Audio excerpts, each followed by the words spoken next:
Hello, and welcome back to Occult Perspectives. My name is Tyler Smith, and I'm here to teach you about various esoteric subjects: Freemasonry, Kabbalah, the Tree of Life, the Hermetic Order of the Golden Dawn.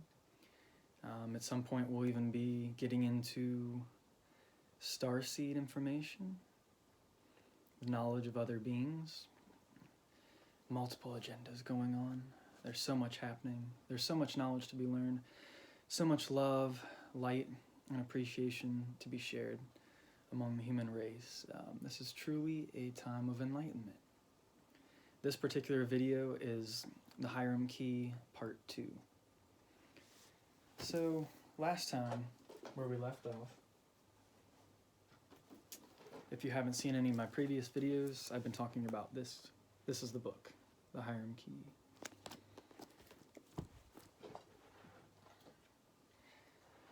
Now, I ran out of storage on my last Hiram Key video, and the part that I was on, let's see, let's go to back to page 17.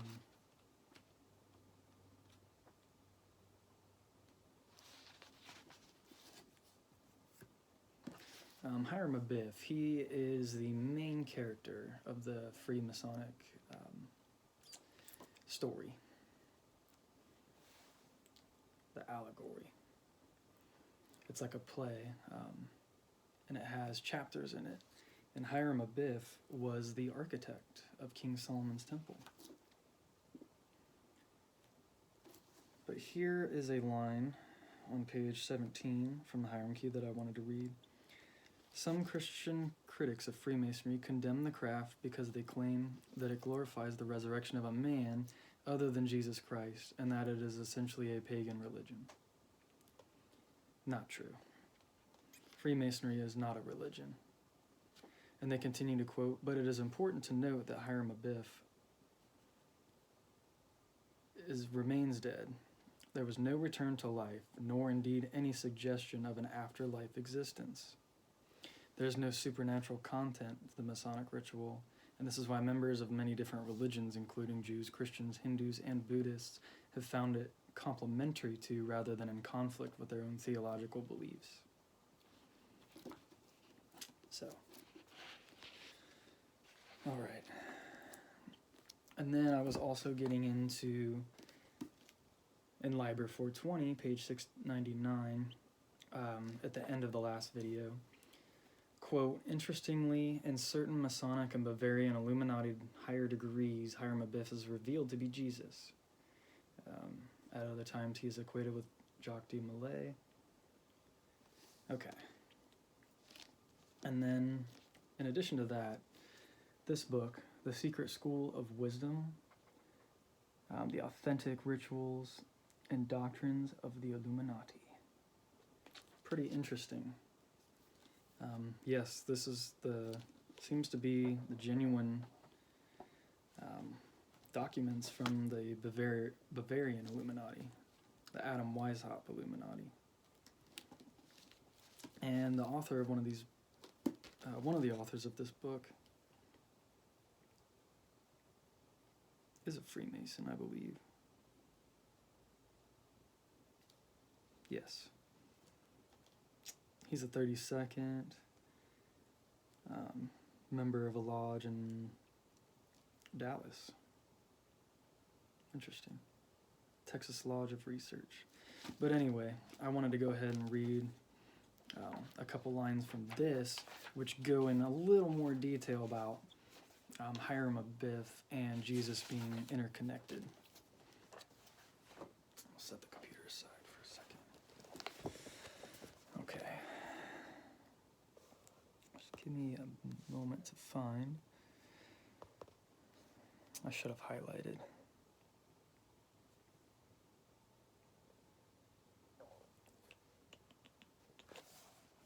What was it on this side?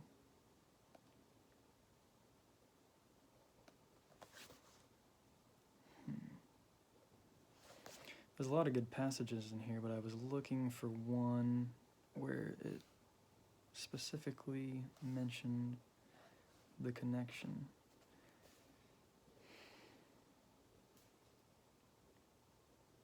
Here we go.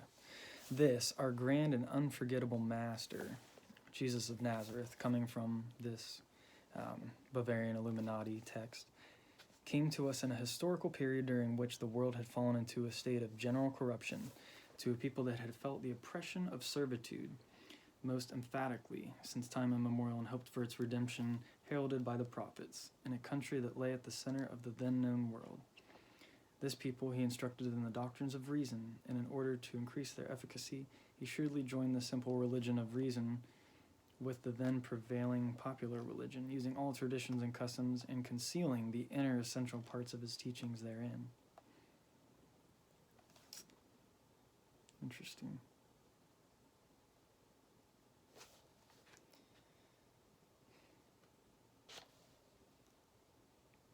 No one has secured the bonds of human society and returned them to their proper boundaries like him.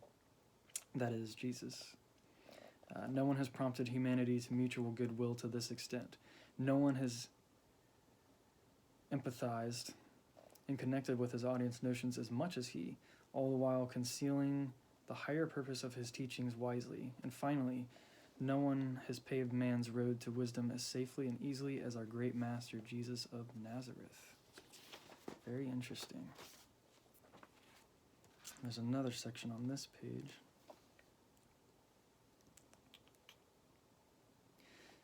Freemasonry is called a royal art because it teaches men the art of governing themselves. Its foundation rests on justice and benevolence, and therefore the two pillars called Jachin and Boaz have been interpreted by some as justice and benevolence. But anyway, there looks like they put some Latin in there, but they're still talking about the same concepts. But Jachin also means firm intention, and Boaz, strength in God. Hiram is the Redeemer, Jesus, who also spoke of the construction of a temple, by which he meant the edifice of his doctrine. The 12 masters who searched for the old master's word when he was slain are the apostles who, according to the teachings of their crucified king, sought to spread once more the love that had become lost among men. It is well known that the early Christians compared Jesus to the sun, the church to the moon, and the stars to the various degrees of enlightenment that man must reach on his path to this goal. Very interesting. And for any of you who are Master Masons or who have gone through that degree, you should meditate upon those passages. There's definitely something being revealed to you there. Something that exists more in the heart of men rather than as a tangible secret. Okay. Alchemy, transmutation. If one regards our order as the small band of those good and wise men who are striving to stem the general corruption, who have escaped the deluge equipped with the treasures of wisdom and virtue, saving themselves and their kind to prepare happier epochs for a new generation, then one can say that our order is as old as the world. There has always been such a holy covenant. God and nature have at no time permitted that the better tools by which they meant to gradually uplift mankind to the highest peak of its perfection again would be consumed by the torrent of corruption. They built themselves an ark, which is often symbolized as, not only just a ship that was in the flood during Noah's times, but it's a ship that's safe passage over the seas of life, We should each strive to find our peaceful ark in our lives. That nirvana, that place of tranquility while we're here in the physical plane having our spiritual journey. They built themselves an ark, the plan for which was provided by God himself, escaped the deluge, and once the worst storm had passed, handed down to their descendants the pillars of a new world that they had preserved and rescued. For this reason, Freemasonry counts even the patriarchs and Noachites among its members.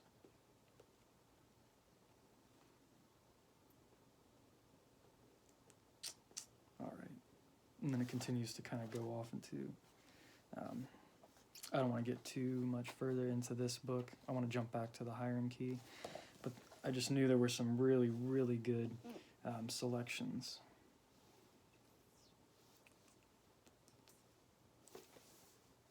Oh yeah, I really liked this section too.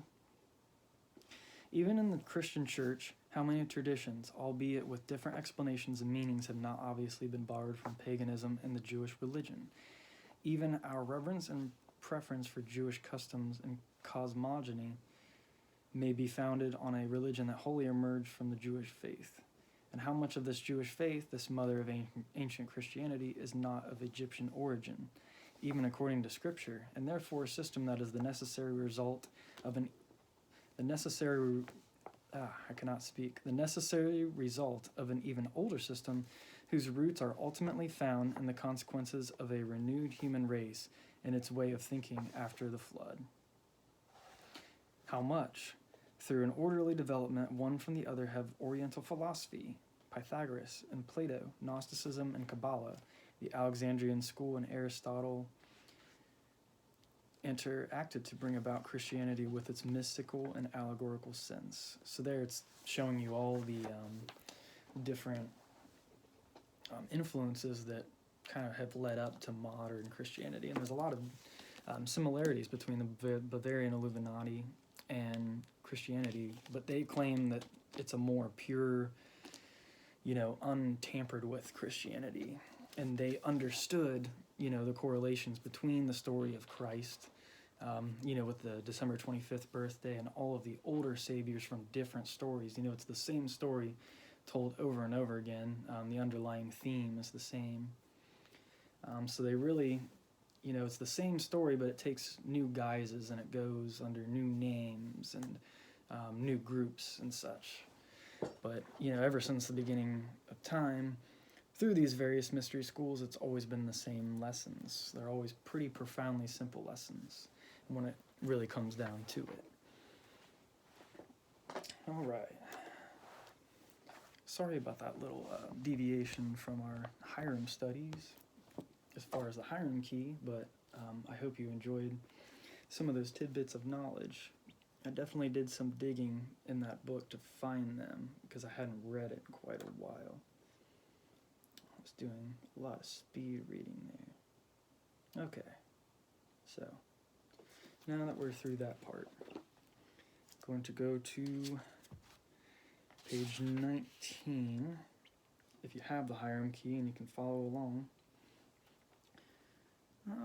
So Freemasonry, official, what's considered modern Freemasonry started in 1717 with the establishment of the United Grand Lodge of England. It was the first time they had come together and formed a real, genuine lodge.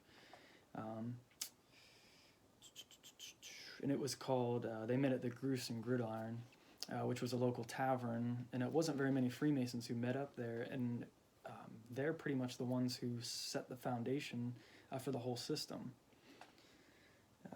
At the time, I can't remember what their names were or who the Grand Masters were. That's kind of a different, getting off topic a little bit. I feel like it's not important to get into all those details.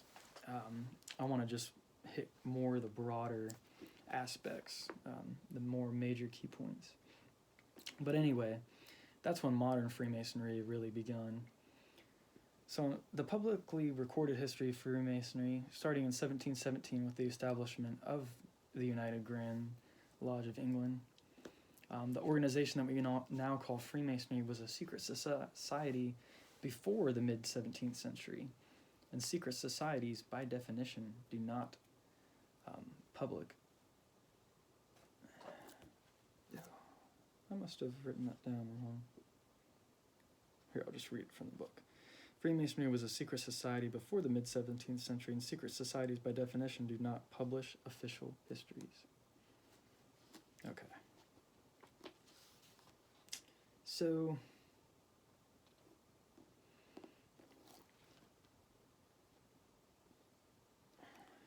what they're saying is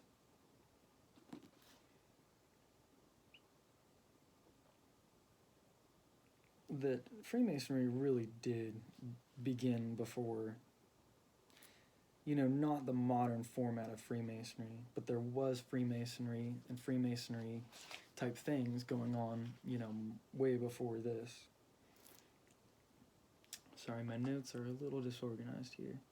But basically, discusses 3 theories of the craft in this book at the bottom of page 19. First one that they dismiss: that Freemasonry is as ancient as the Masonic ritual claims. It was indeed created as a result of happenings at the building of King Solomon's Temple. The second one is that it was the development of the medieval stonemasons guilds. And then the third is that the Masonic ritual originates directly from the Knights Templar, or and the original name was the Order of the Poor Fellow Soldiers of Christ in the Temple of Solomon, now better known as the Knights Templar. The first theory they discredit because the Old Testament is the only source, that Freemasonry started with the building of King Solomon's Temple, so they kind of dismiss that one. The second theory is that the medieval stonemasons developed the craft for their own moral improvement. It has found acceptance in virtually every quarter. There are a lot of Masonic authors who promote the idea that this was the origin of Freemasonry, but not so much the case. Let's see. On page 20, for a start, despite rigorous searching, we were unable to find any records to show that medieval stonemason guilds existed at all in England. I thought this was strange because this whole idea that Freemasonry, started in England with the United Grand Lodge of England, but no, these trade guilds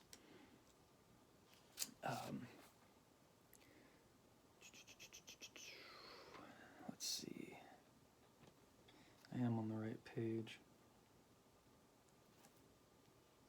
They were not in England, but they were in many other European countries. It says in many European countries they certainly did exist, and there's plenty of evidence of their activities. Gold's History of Freemasonry carries page after page of crests of the guilds of stonemasons across Europe, but none is British. So that's so strange. And then another note here on page 20. Most stonemasons in the Middle Ages were illiterate and would have had little or no education outside of their apprenticeship, which provided only craft skills. To imagine that they could have understood, let alone have originated as complex a ritual as that now used by Freemasons stains the credibility. And they wouldn't have traveled much, they said, because basically they were working on, they would work on one building almost their entire life, because it took so long to put these buildings together.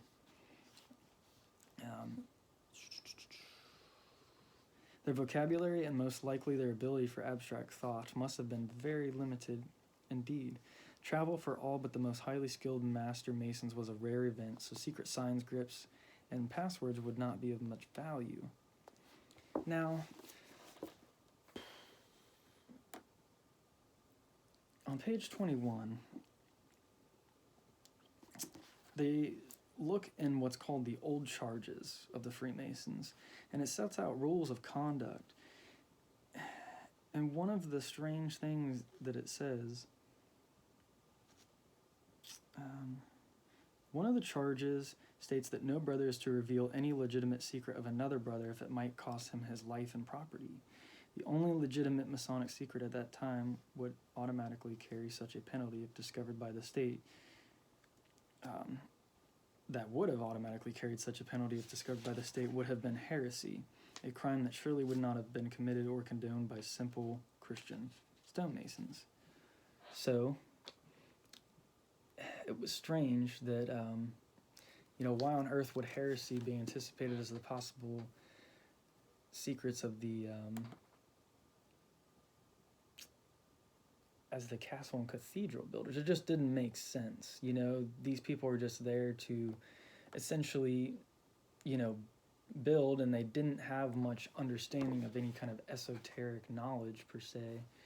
At least those ones didn't, according to these guys and their research. If we're taking it, a lot of things we can only take for a grain of salt, but these guys, their brothers, they say that they dug and dug. This is a pretty critically acclaimed book.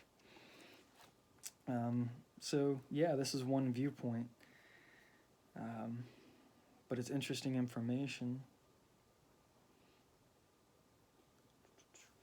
Clearly, whoever originated this old charge was aware that every brother lived with the danger of being branded a heretic.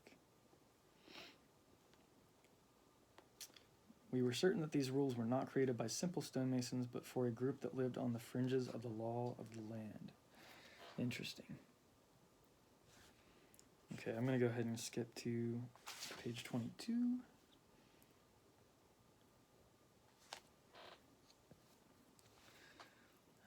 So, the Knights Templar, and that's a whole subject in and of its own. If you've never seen what they look like, this is a pretty tiny book on the Templars by Conrad Bauer, if that's how you pronounce that last name. The Knights Templar, and that's what what they wore. It was that white background. The Knights, anyway. It was the white background with the red cross. Get some coffee in me.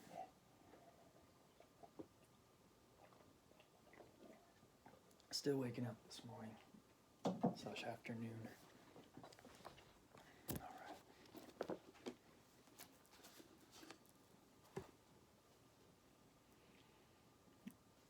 So the Knights Templar, or originally, to give them their full title, the Poor Fellow Soldiers of Christ in the Temple of Solomon, it was formed almost 600 years before the establishment of the Grand Lodge in England. So 1717, almost 600 years. So, let's see. Looks like the demise of the order was in 1307.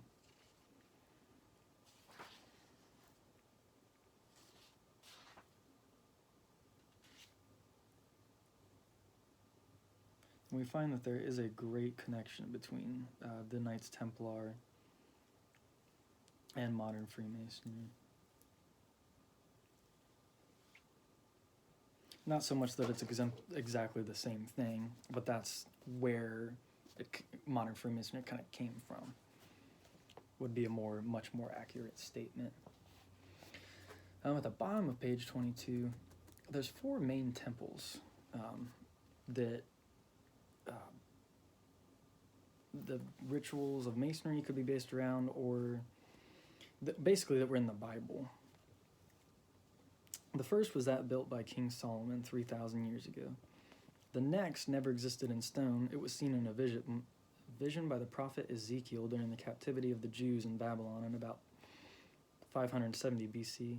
And even though they say the temple is imaginary, it can't be ignored. It definitely plays a key component, as we'll read later in this book. The next, third, was built by King Zerubbabel in the early part of the 6th century BC after the Jews returned from their Babylonian captivity.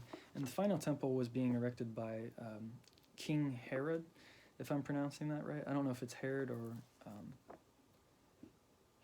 I guess Herod. I'll have to look that up. King Herod? That sounds right. At the time of Jesus Christ, and was destroyed by the Romans in AD 70, just 4 years after its completion. So, I just wanted to explain the 4 different temples real quick. I'm going to have to wrap this up because we are at 23 minutes and 53 seconds. Not sure how long I can really go with my videos on YouTube. And I don't want them to be too long because I don't want you to get bored too fast. I know I do take a little while to kind of gather the information together, but I am just trying to give you guys the key points. That way you don't really have to read a whole bunch of stuff. You don't have to go a whole bunch of places, to try and get the information. I've been reading a lot of these books for a long time. I'm just trying to get you basically the best stuff, as quick to you as I can. So,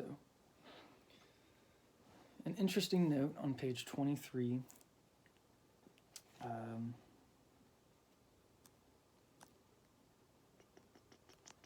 Well, I thought it was on page 23.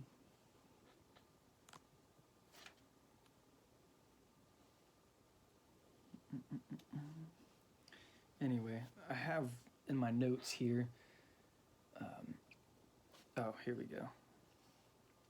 Solomon is often referred to as a wise king, but as we progressed in our researches, we discovered that the designation wise had been bestowed on all the builders and kings who sponsored building for thousands of years before Solomon, as will be demonstrated later. I thought that was interesting. And then, the next couple sentences, another interesting line: the Jews themselves had no architectural heritage, and none of them had the building skills required to erect anything more than a simple wall. That's why, consequently, the temple at Jerusalem was built by the craftsmen hired from Hiram. The Phoenician king of Tyre. So there's two Hirams. There's Hiram, the king of Tyre.